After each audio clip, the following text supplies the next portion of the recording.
వాళ్ళు ఆరగించేవారు. ఇప్పటికి ముందు మన ఉగాదికి ఏం చేస్తాం? మనము మామిడి చెట్టుని చిన్న కాయలు కానీ మనము ఉగాది పచ్చడిలో వేస్తాం. చింతపండు, కొత్త చింతపండు, కొత్త మామిడికాయ, కొత్త బెల్లము, కొత్త శనగపప్పు వేసి మనము కొత్త కారం మిర్చి, అందుకనే అన్ని కొత్తవి దేవుడికి సమర్పించిన తర్వాతనే మనము పచ్చడి రూపంలో తిని మనము ఆరగిస్తాం. అది ముందు ఆది అనాది ముందటి పూర్వీకుల నుండి అది ఉంది. అందుకనే చెట్లను చేమలను పూజించేవారు. వారు విగ్రహాలను పూజించేవారు కాదు. అప్పుడు విగ్రహాలు లేకుండే, చెట్లు చేమలని ప్రకృతినే పూజించేవారు వాళ్ళు. శంకరుడు కూడా ఈ ధ్యాన మార్గాన్ని మానవాళికి చూపించారు. శంకరుడి ముద్ర ఏంటిది? ధ్యాన ముద్ర. ఆది అనాది మొదటి నుండే వస్తున్న శంకరుడు ధ్యానం చేసింది. శంకరుడి నుండి వచ్చినాక పార్వతి అయినాక బ్రహ్మ విష్ణు మహేశ్వరులకు, తర్వాత ఋషి మునులకు శంకరుడు శక్తిపాతంగా ఉంచి వాళ్ళు కూడా ధ్యాన మార్గాన్ని అవలంబించారు.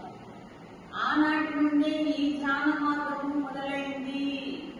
ఇప్పటి నుండి మొదలైంది ధ్యాన మార్గం. శంకరుడు మొదట శంకరుడే ధ్యానం చేసి, తర్వాత పార్వతి, తర్వాత బ్రహ్మ విష్ణు మహేశ్వరుడు, తర్వాత ఋషిమునులు, యోగులు. ఇలా ధ్యాన మార్గం పరంపర మన భారతీయుల సంస్కృతి అయిపోయింది. మధ్యకాలంలో ఈ ధ్యాన మార్గాన్ని ప్రకటించి విగ్రహాలను ప్రతిష్ఠించి పూజించడం జరిగింది. ధ్యాన మార్గాన్ని ఏం చేసిండ్రు? మధ్యలో దాన్ని లుప్తం చేసేసింది. లుప్తం చేసి పక్కన పెట్టి విగ్రహాలు పెట్టి పూజించడము జరిగింది. ధ్యానాన్ని మర్చిపోయారు. నామాయే సర్వాన్ని సోపే అంటే నామాన్ని, మనలోని ఆత్మను మర్పించి విగ్రహాలు పెట్టారు. మనలో ఆత్మను మర్పింపజేసిండ్రు.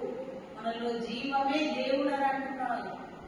మన జీవుడే దేవుడు. ఈ దేవుడిని మరిపించి, మనలో ఉన్న ఆత్మదేవుడిని మరిపించి విగ్రహాలను పెట్టి మీరు పూజించండి అని చెప్పడం మొదలు పెట్టారు. ఇది జైనుల నుండి మొదలైంది.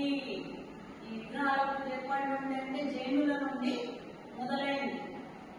రాళ్లను దేవుళ్ళుగా చేశారు, జీవులను భూతాలుగా